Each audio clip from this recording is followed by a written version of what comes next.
आज का एपिसोड भावनाओं, सस्पेंस और बड़े खुलासों से भरपूर रहा।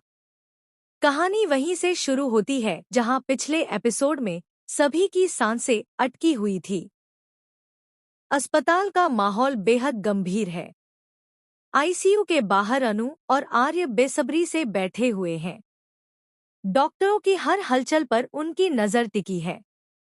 अनु की आंखें बार बार आईसीयू के दरवाजे की तरफ जाती हैं, मानो हर पल किसी चमत्कार की उम्मीद कर रही हो। आर्य बाहर से खुद को मजबूत दिखाने की कोशिश करता है, लेकिन उसके अंदर डर और बेचैनी साफ झलक रही है। अचानक आईसीयू के अंदर मशीनों की बीप की आवाज थोड़ी बदलती है। नर्सें एक दूसरे को इशारा करती हैं। डॉक्टर तुरंत अंदर आते हैं। बाहर खड़े सभी लोगों की धड़कनें तेज हो जाती हैं। अनु के हाथ अपने आप कांपने लगते हैं और वह आर्य का हाथ कसकर पकड़ लेती है। आर्य उसे ढांढस देता है, लेकिन उसकी आवाज भी लड़खड़ा जाती है।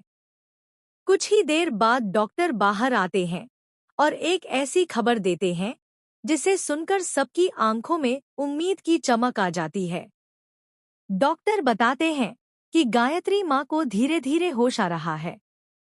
यह सुनते ही अनु की आंखों से खुशी के आंसू छलक पड़ते हैं। वह भगवान का नाम लेकर शुक्रिया अदा करती है। आर्य की आंखें भी नम हो जाती हैं, लेकिन इस बार डर से नहीं, बल्कि राहत से। डॉक्टर कहते हैं कि अभी खतरा पूरी तरह टला नहीं है, लेकिन यह बहुत अच्छा संकेत है। गायत्री माँ की हालत अब पहले से बेहतर है। यह सुनते ही अस्पताल के बाहर खड़े सभी लोग चैन की सांस लेते हैं। अनु खुशी से आर्य को गले लगा लेती है। दोनों के चेहरे पर सच्ची मुस्कान लौट आती है, जो कई दिनों से गायब थी। आईसीयू के अंदर गायत्री माँ की पलकों में हलचल होती है। वह धीरे धीरे आंखें खोलती हैं। उनकी नजरें इधर-उधर घूमती हैं, मानो वह समझने की कोशिश कर रही हों कि वह कहाँ है। नर्स प्यार से उनका नाम लेती है। गायत्री माँ हल्की सी आवाज में आर्य का नाम लेती है। बाहर खड़ा आर्य यह सुनते ही भावुक हो जाता है। डॉक्टर उसे अंदर जाने की इजाजत देते हैं। आर्य अंदर जाकर गायत्री माँ का हाथ थाम लेता है। उसकी आंखों में आंसू होते हैं। वह कहता है, माँ, आप ठीक हो जाएंगी। मैं यही हूँ।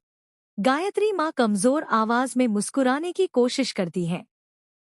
अनु भी अंदर आती है और गायत्री माँ के चरण छूकर उनकी सलामती की दुआ मांगती है। गायत्री माँ